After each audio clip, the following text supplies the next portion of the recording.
In this video, we'll talk about what HIIT is. Anyone who works out, or at least talks to others who work out, should know about HIIT. For those of you who actually are involved in HIIT, you know what it's all about. But for others, your familiarity with HIIT may only be associated with panting, sweating along with burpees. In fact, a whole lot of burpees. You may also have heard that HIIT has to do with intense moves, short breaks, and breaking an immense amount of sweat, but the truth of the matter is that HIIT is so much more than that. Yes, there is an element of high intensity as well as of interval training, but having said that, many people may do both without actually ever doing a real HIIT workout.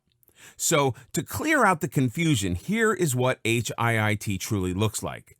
High-intensity interval training, or HIIT, or HIIT, is a very specific type of training technique where you give everything you have during short but fierce spurts of exercise. The bursts are alternated with short and occasionally active periods of recovery as opposed to standing still. This kind of intense training raises and keeps the heart rate up while burning more fat deposits in less time. You can also get the same effect when you go for a long run, where you also kick up your heart rate and keep it up. However, the two are very different, and the results produced vary significantly. Some experts also look at HIIT as a cardio session arranged in quick bursts of really hard work, where the goal of HIIT is not only to raise your heart rate and keep it there, but also to boost the intensity of the workout. And to truly count as HIIT, you will have to push your efforts to the maximum during every burst. This is also why each burst is short, ranging anywhere between 20 to 90 seconds, because even this much time is a lot when you kick the intensity level up to the max. This key difference separates HIIT from both high intensity and interval training when done on their own. Research shows that all exercise promotes fat burn by burning calories, but exercise done at a higher intensity burns more fat, and that's why HIIT is such a success. When compared to other types of cardio, HIIT has also been seen to be a more effective means of getting successfully shredded. It is a workout that is beneficial on multiple fronts, since it uses both body weight and added weight that not only spike up the heart rate, but also tone muscles. The other thing that makes HIIT work is the element of rest. Since the whole routine is comprised of intense bursts of activity followed by active recovery, this is where the elements of rest come in.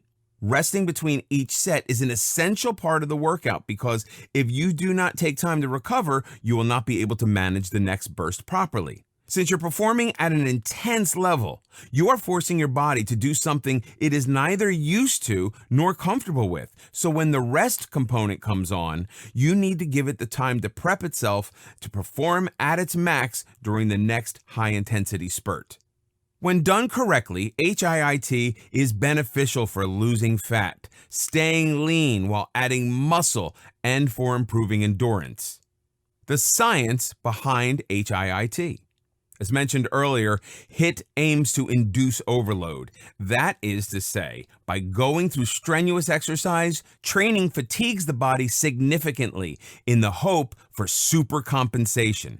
However, this supercompensation can only occur when the training overload is supported by significant recovery. Together, the two components aim to bring about physiological adaptations that lead to increased performance above the baseline.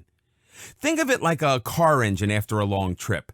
Once you've reached your destination, your car engine continues to stay warm until it slowly cools to a resting temperature. The same occurrence happens in the body after a HIIT workout. Just as a car engine stays warm once it's been turned off, your body's metabolism continues to burn calories even after the workout is over.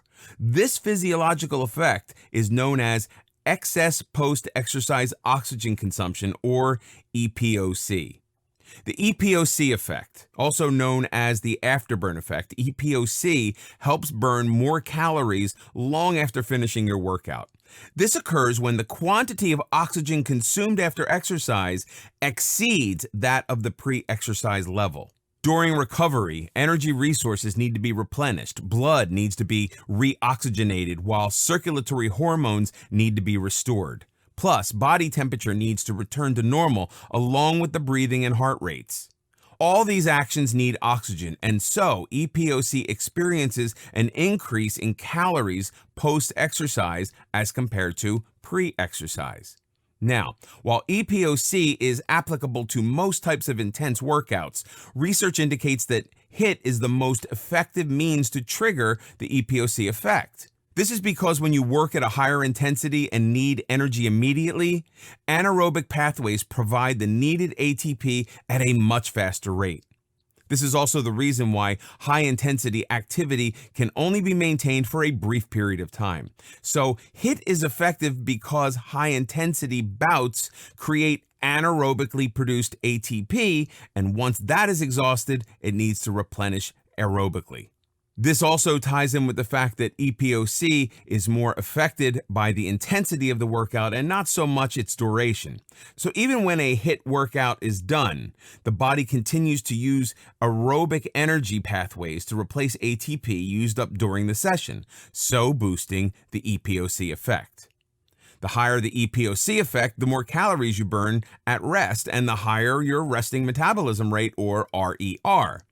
This spike and recovery pattern is key to making HIIT work so well. Not only does this pattern improve cardiorespiratory endurance, but also allows for greater caloric expenditure during and after the workout when compared to moderate aerobic workouts. Having said that, it's still very important to remember that at least 48 hours of recovery time should be allowed between high-intensity exercise sessions, which should not be done more than 3 times a week. Is HIIT right for you? Since HIIT is all about intensity, you need to be in fairly good health with an elementary level of general and core strength along with mobility. You also need to be aware of your personal physical limitations. People who want to take on HIIT should be interested in trying out a number of different exercises and be knowledgeable about performing these moves not only correctly but safely as well. If you are above the age of 55, then it's recommended that you take on HIIT with a doctor's approval. HIIT is not recommended for anyone with any orthopedic limitations such as knee, back, or shoulder conditions. Likewise, anyone suffering from cardiovascular issues like hypertension and heart palpitations should not take on such an aggressive form of exercise.